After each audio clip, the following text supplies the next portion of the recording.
Okay, Yeah. perfect. Thank you. So I'm going to kind of preface this. Obviously, I am a librarian. I have a master's in library and information science, but I have been an academic librarian pretty much my entire career. I have never been a public librarian, so I am going based off of this because I feel like it's a very important subject that a lot of people kind of forget about in the grand scheme of how libraries work within a community. But I also did work in a large metropolitan area at a academic library. Academic libraries, if they are accepting federal money, have to be available to the public. It is a requirement. So, in the academic library that I worked in Washington, D.C., we did have several people who were unhoused, who lived in shelters, come to the library pretty much every single day. When the shelter was closed, they would come to the library and use some of the resources. In general, they were lovely, they were respectful, they never caused an ounce of trouble. They would come in, sit down, enjoy the air conditioning or the heat, depending on the heat out or depending on the temperature outside, and used the library computers to email, check what's going on in the world, look up news sources, those kind of things. And other than that, they were pretty quiet, and you wouldn't even know they were there if you didn't see them come in every single day. And then I've also worked and I'm friends with a lot of public librarians who work in this field and have had experiences with some of these things I'm going to talk about today. So I am going to be talking about public libraries and social work, linking community resources with community needs.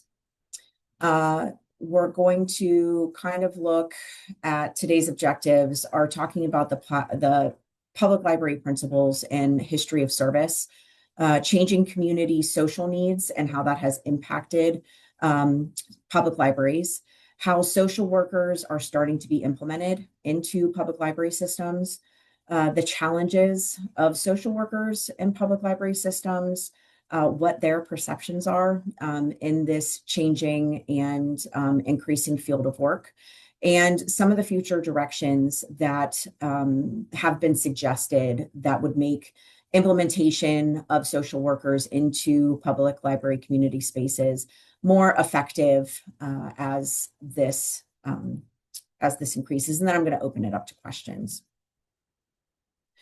So some of the main public library principles are that everyone is welcome. This aspect of public library principles has gone back to the founding of public libraries as a system and as a community source around the 1850s. Prior to that, libraries were kind of a status of the wealthy, and most people did not have access to a lot of books or their ability to read. A lot of people were illiterate at that time, and for the people who did have books, a lot of the time they were untouchable to the majority of working class people, and they were not available. So these tended to be much more geared towards people who had the money to purchase books and were educated. One of the other really important aspects of public libraries is that they strive to create a safe space for everyone, to connect everyone to the resources, and a lot of times just to other people within their community. A lot of the time when you think about public libraries, you'll think about programming that goes towards literacy, kids going to public library systems, having storytelling time, but those have changed as time has gone on. Social work of ethics and service-based passion are similar to public library principles. We want to connect people with what they need to be successful, to live a better life, to have access to the things that are going to improve their abilities to live a better, more meaningful life.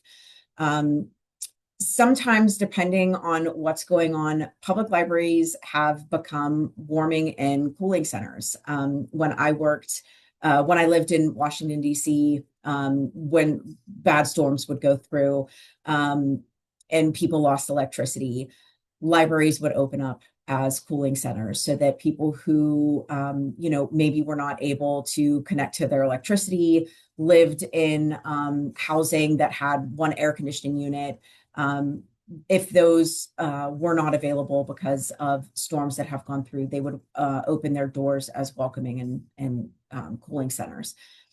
During natural disasters, a lot of the time they have backup generators so that people can come in, charge their phones, contact people who might be worried about them. Sometimes they've opened up as a place for people to sleep overnight. They've also become food and supply distribution centers.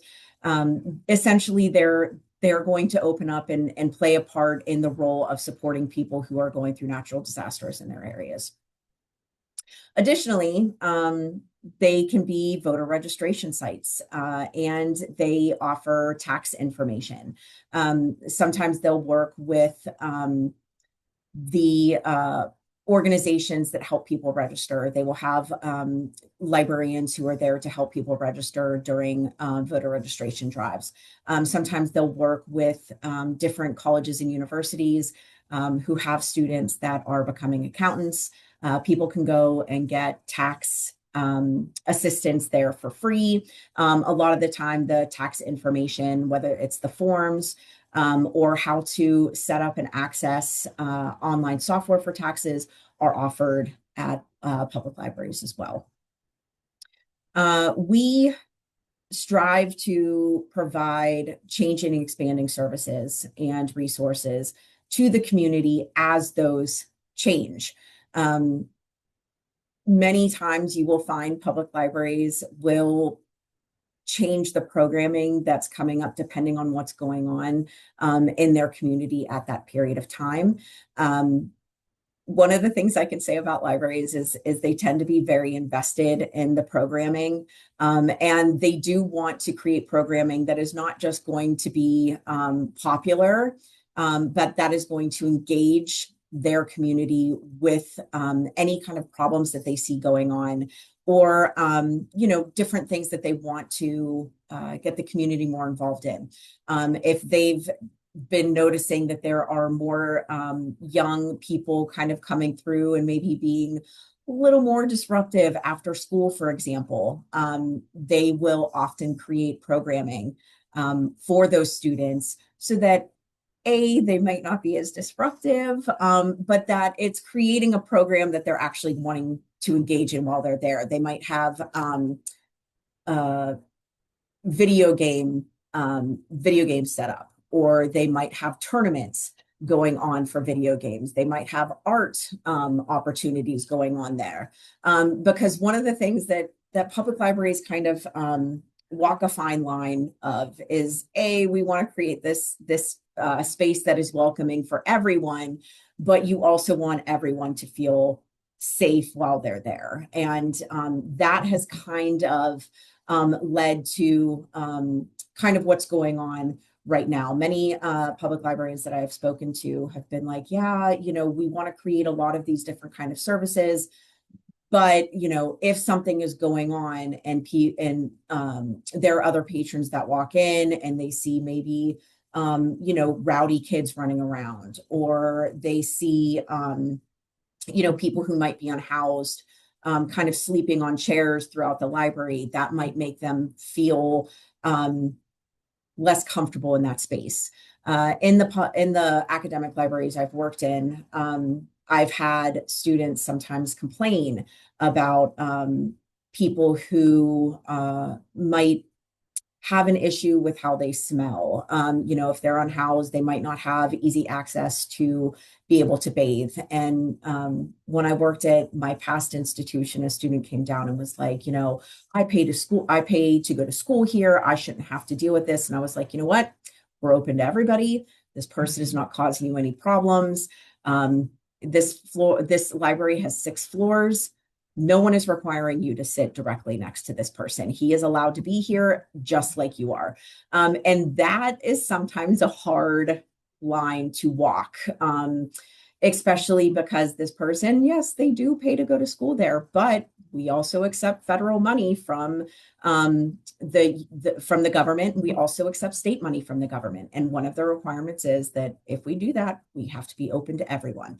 So there is sometimes a difficult path to walk when you are a public library system where you want everyone to feel welcome, but you also want everyone to feel safe in those environments as well.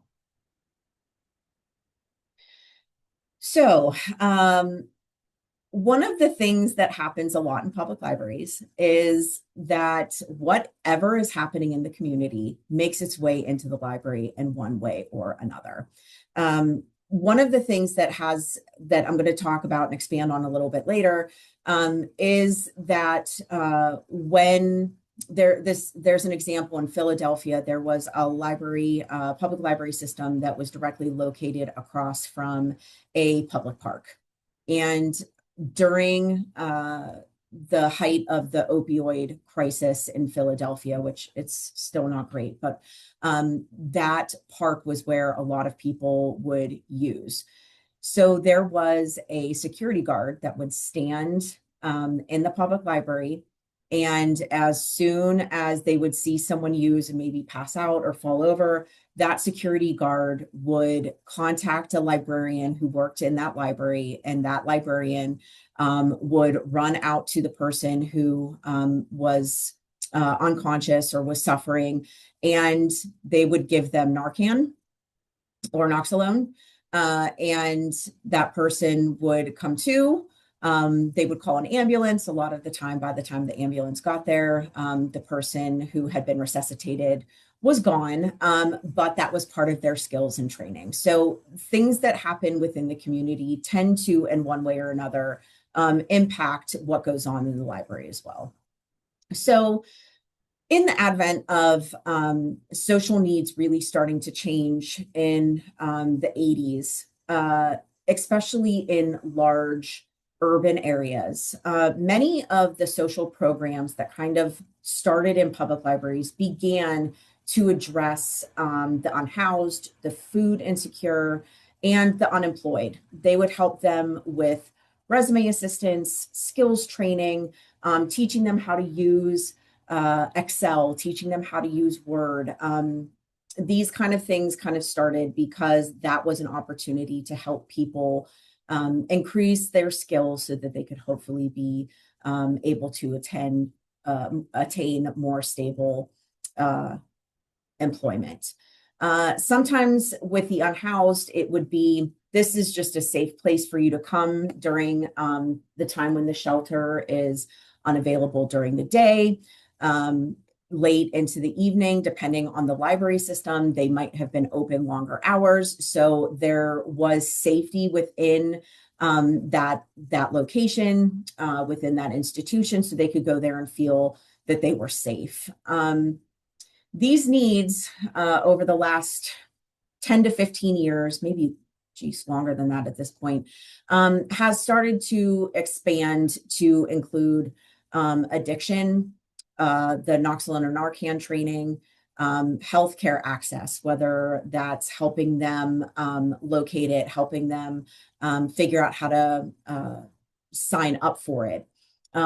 Other things that have kind of been becoming more of a mainstay in public libraries is helping people who are suffering from domestic violence, working with children who are maybe worried about violence at home. They've also started to look at providing more referrals for mental health access and basic needs, whether that be working with the company AntFlow to put sanitary napkins and tampons in the women's public library restrooms, so they can get access to that. There have been some libraries that have been trying to create more opportunities for bathing needs for people who might need to get access to get themselves clean, get themselves a bath. Passing out soap, having toothbrushes, and oftentimes they will run food drives. There are some libraries who would do away with fines by saying like, hey, if you bring in canned goods that we can donate, we will, get rid of the fine you have. Those kind of things have been really important in a lot of public libraries to provide some food assistance for people who need it. Sometimes they'll have clothing drives, whether it's bring in free socks, free underwear. These are the ages that need it. And sometimes they donate those to shelters. Sometimes they will donate those to different programs. So public libraries do play a large role in those kind of things, just because they do serve everyone in their community. There is an opportunity for people to come into a public library regardless of your economic status, regardless of your housing status, regardless of your food security or insecurity. Everyone uses the public library. So it is a space that makes people feel that there isn't a stigma that is attached to it. And they know that anyone can walk in there. There's not going to be anyone saying, nope, you have to buy something here. It is one of the only locations left in the country that you can walk into indoors that do not require you to spend a penny.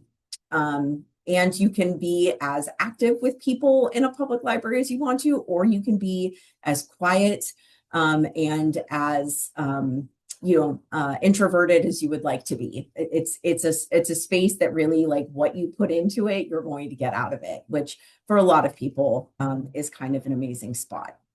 I just lost my computer because it timed out because I have not stopped talking.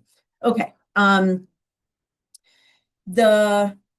Let me go back one more. So 90% of library social workers have assisted people with suffering severe or persistent mental illness. So as the housing issue has increased, which it has year over year, more people are coming in who have various levels of mental illness.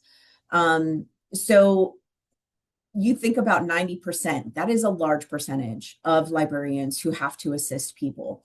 Another thing that libraries are trying to incorporate more of, again, because they want everyone to feel welcome, is including more LGBTQ plus and vulnerable group support and inclusion.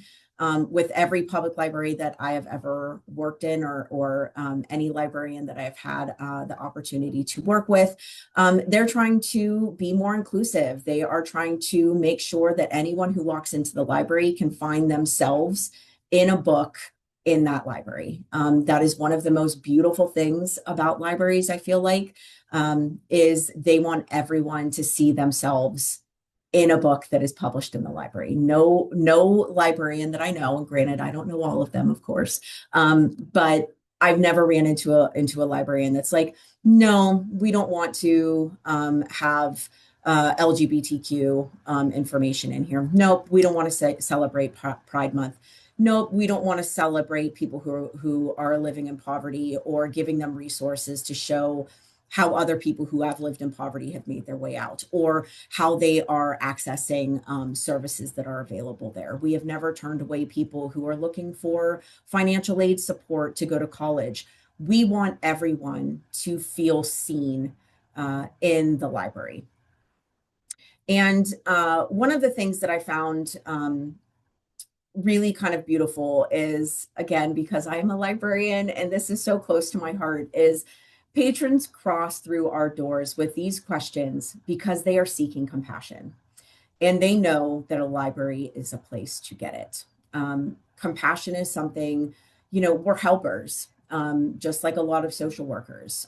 We are helpers. We want to help people, whether that's providing assistance to a new book that they're going to fall in love with, or whether or not that's getting them to a job site that will potentially offer them access to jobs that they could apply to, or whether it's as simple as like, yeah, we've worked on getting exercise equipment into a public library so that you can check that out to see, to get yourself more healthy, to work on your own physical fitness, to maybe you don't have the means to buy, sets of dumbbells or, stability balls or all of these kind of things, or maybe you're not even sure you're going to use them and you just want to try it out before you make the investment. Libraries do those kind of things too. They have things called Library of Things, where you can go and get a pressure washer, or you can rent pans so that you don't have to spend, money to buy a baking pan in the shape of a four for your child who's turning 4. You can go to the library, check it out, use it, clean it, turn it back in, and somebody else can use that, and then they don't have to spend the money on it either. So libraries are really changing how they are trying to support the community. Some have bike programs where you can go and check out a bike, ride it from one area of a city, one branch to another, and drop it off there and have access to that. So libraries are drastically changing how they are trying to meet the needs of those within their community. So social workers in libraries, this is most often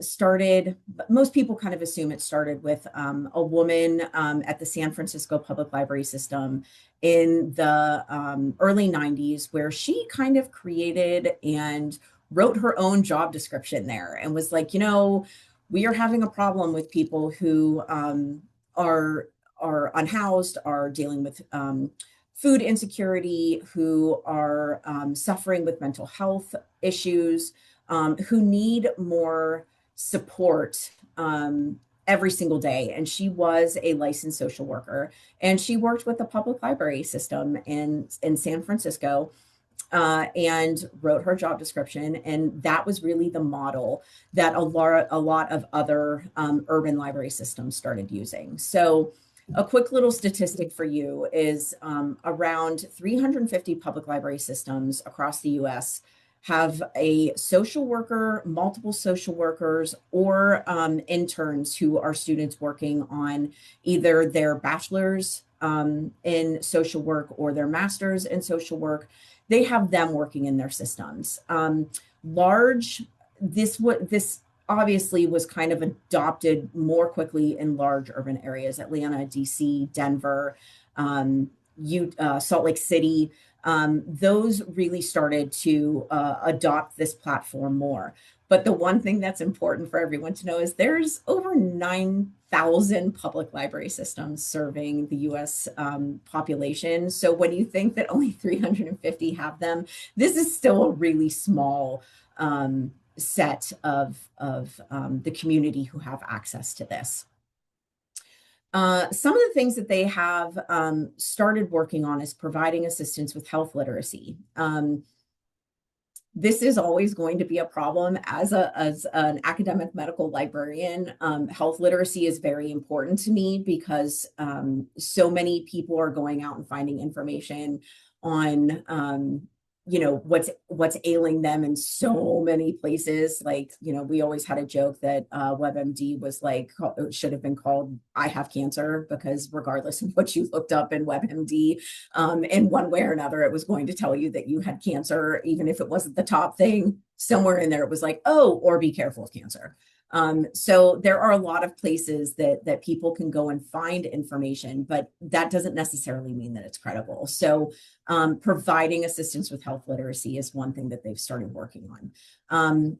Assistance with filling out government program paperwork. So whether that's getting them on Medicaid, whether that is applying for housing, whether that is applying for, people who might be, making too much to get put on Medicaid, or are too young for Medicare, but they need health insurance, and helping them try to figure out how the Affordable Care Act works, how to navigate the marketplace.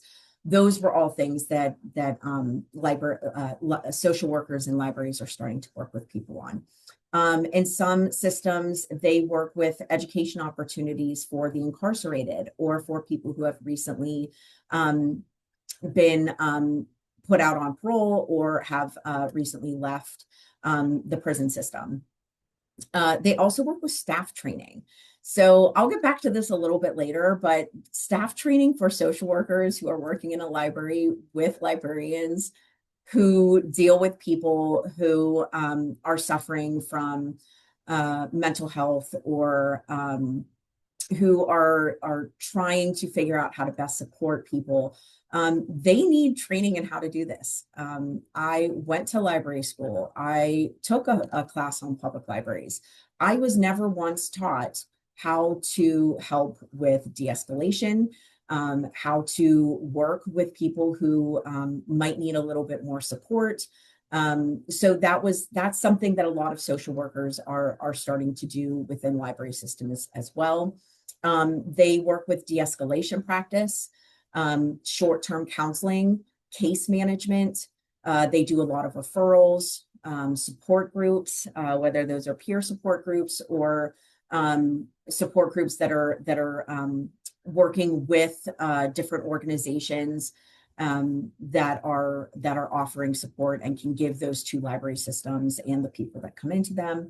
And then they also help with social service benefit assistance. So these are not happening at all library systems. It is very piecemeal into how they're being used, what's being used, how they're being incorporated. But these are some of the things that they're working on. As indicated in the bullet point below, programs and staffing vary widely, depending on location and funding models. How these social workers are funded runs the gamut as well. Sometimes they're volunteers. Sometimes they're put there through grant funding. Sometimes there has been a large enough push and there is enough of a concern that library systems will actually hire a social worker. But again, the funding is drastically different. Another thing that they do is advocate within the community to increase awareness and connections, whether that be awareness for different organizations that provide assistance, shelters, domestic violence groups and programs. So some of those things are provided through connections, but a lot of it is awareness too. Like if you have a homeless shelter and people are not sure where they can go to get help, you could say, hey, you're already going to the public library to stay warm or to stay cool or to email with family or to let people know how you're doing, using your phone there, using it as a charging station. You know, they also have a social worker there who can maybe help you figure out how to find more stable housing. Or, you know, there are librarians there who can work with you and the social worker to maybe work on your resume, think about different jobs that you can apply to and get you a little bit more stability in that regard. So there's a lot that goes into those things as well. And then social workers train staff dealing with patrons in crisis, handling situations where children and vulnerable adults are in danger, and they can even help with self-care. So maybe it's, you know, come on into the library, you can, you know, come in there and get some quiet, some peace. You know, the outside world, you might be dealing with a lot of stress out there, but in this library, you're going to be safe and you're going to be in a place where it's for the most part quiet, and you can find books on crocheting or gardening or, you know, whatever that is in self-care, journaling, you know, how to maybe find some more resources that are going to be helpful for them. And you can sign up for a public library card where you can then check materials out that, you know, maybe this person was an avid reader before they fell on hard times. they should not be no longer allowed to read because they are suffering with life's difficulties. So those are things that social workers and libraries are currently doing. I did want to focus on a couple of the local libraries that have social workers. Again, I might be missing some of these. I am not a public librarian, but these were the ones that I found. And then there were some that I was kind of shocked that didn't have it. There's no social workers in Canton. There's none in Trumbull. There are some in Akron. They are set up at 4 different locations in the Akron Public Library, Summit County district. They're there from 12 to 4 in 4 locations, and they partner with the Summit County Job and Family Services there. Cuyahoga County Public Library, it includes help with basic needs, food, housing assistance, counseling services, social challenges and support. It has a referral form where people can go in and fill out the form on their own, and then it will also give them referral lists. And that resource is listed at as an option at all the Cuyahoga County Public Library branches. And then the Youngstown and Mahoning County Public Library, they have 1 licensed social worker for the entire county. But that's still better than a lot of people have, because a lot of these systems have no one other than the librarians who are not trained in any of this and just kind of like triaging as best they possibly can. But that 1 licensed social worker, God bless him, he provides assistance with housing, child protective services, adult protective services, benefit access, conflict resolution, mental health, and addiction counseling, which is a lot. I am astounded by the amount of work these wonderful people are doing within these public library systems, because I cannot imagine that they are ever running out of people to help. I'll put it that way. I would assume they are completely and totally inundated with the amount of people that they are trying to help and work with. So some of the challenges of this implementation, obviously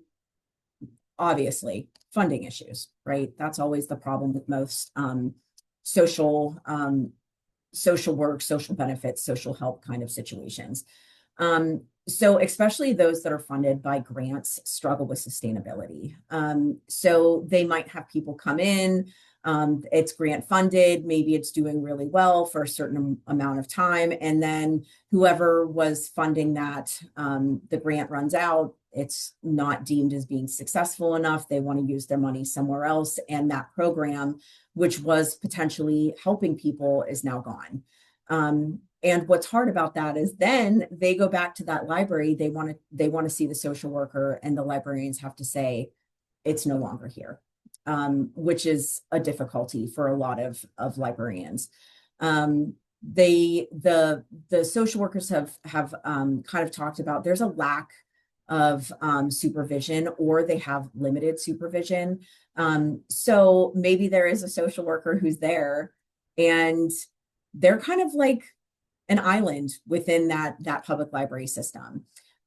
So that can be a really difficult part of trying to implement that is, people don't want to be an island in a large system. They want to have support. And they want there to be, a check and a balance that's saying like, hey, is there anything else I should be doing? Should I be going a different direction? With some of these, with the limited supervision, it might be that there are interns there, and there's very limited supervision for those interns that are working with people. And there's no one saying like, oh, okay, this is what you should be doing differently, or this is how you could help this person specifically. There's just no one really teaching them because supervision is so limited. Library staff buy-in can sometimes be difficult, not because they don't want them there, but because they don't understand how they're going to help. If there's only one person for an entire system, these librarians a lot of the time are still doing a lot of the referrals to different assistants, and they're like, okay, well, there's one social worker and we're dealing with 200 people that need assistance. We're still doing a lot of this. So that, library staff buy-in is really important. Access to community services. I have read multiple articles. I've listened to a lot of different webinars about this, and that routinely came up as the biggest challenge is, well, I shouldn't say the biggest, funding is always the biggest challenge, but the access to community resources. There need to be more of them. There needs to be more ability to contact these people. There needs to be more integration between the community resources and how the social workers and the librarians are able to incorporate those and contact them.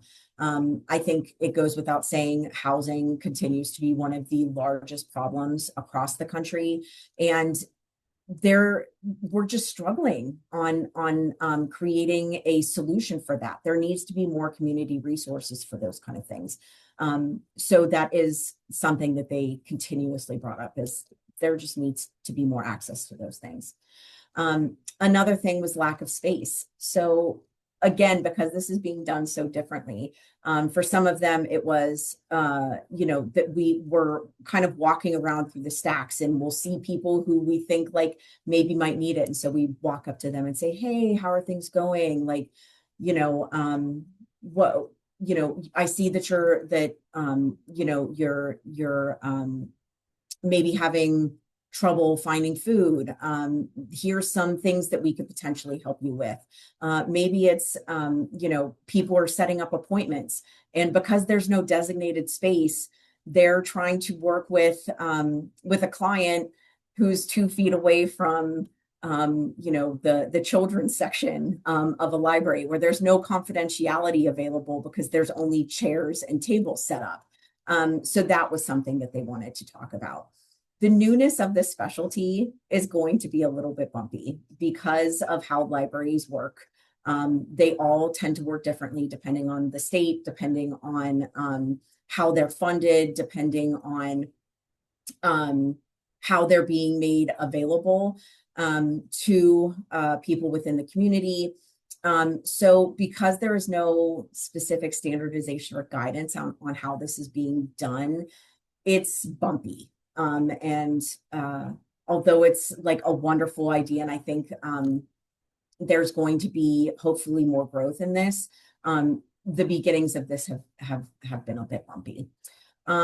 Also, there's the stigma of social worker, and a couple of people mentioned this in several different things, is it leads the libraries to creating different titles than social worker. So if you try to find social workers within a library system, sometimes they're called like community navigators or social service navigators, where because, people who might need these services might have had bad experiences with social services previously. Maybe they were in a foster care system and they had a bad experience with that, or maybe they were paroled and they had a difficult situation with those kind of things.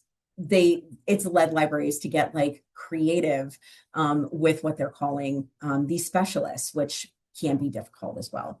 And then for a lot of them, as I mentioned before, feelings of isolation for those social workers or interns, not really knowing how they fit into the overall makeup of a library.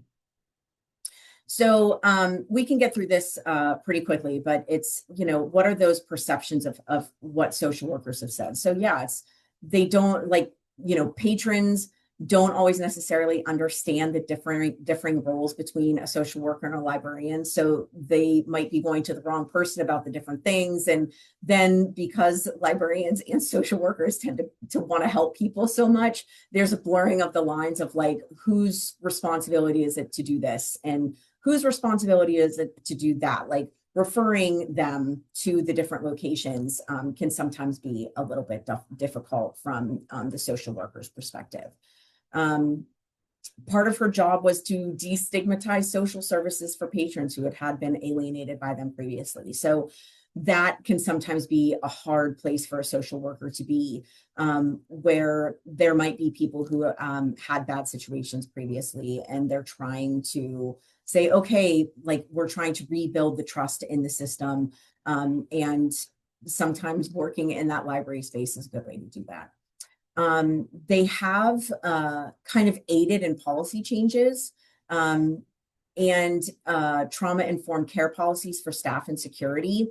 And sometimes because they're the ones who are teaching security and staff to do this, when there are patron interactions that might be more difficult or that might be a little bit more scary for librarians, the librarians go, well, the social worker should be doing this. Where there needs to be a bit more understanding that like the social worker can't be everywhere. They have also advocated in community with lawmakers. So they're actually, you know, at times kind of really trying to create more connections to the organizations and services that the library wouldn't know how to do on their own. The social worker, that's their specialty. They can kind of work in those organizations. So that is a success from the social workers. They're like, hey, this is our specialty. This is our expertise. This is what we know how to do. The librarians don't know how to do that. The administration doesn't know how to do that. So that is a win that they're actually talking about a lot. And then the librarians want us here and they need us here because again, public libraries are open to everybody. There are needs that the librarians and the administration of these libraries cannot meet on their own. So being able to rely on a social worker who has more knowledge within a lot of these spaces is going to be really helpful. Future directions. So standardization of social work programs with goals and components would be spectacular. That would be a future goal. I'll be back. You stay here. Daddy will be back. You be a good puppy. Spaces that are visible and provide confidentiality. So if this is going to be an increasing opportunity, giving them a space where they can work, where they can be visible to people who need it, but also provide confidentiality to work with the people who need that assistance.